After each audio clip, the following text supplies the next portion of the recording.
Just got this RSF 650. Been wanting one of these boys for a long time, so you can tell I'm excited.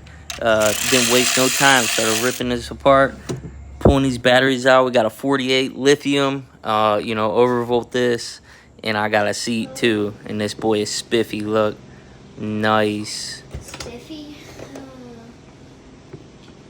Yes. We got forks with suspension from a MX650 I'm putting on in a minute.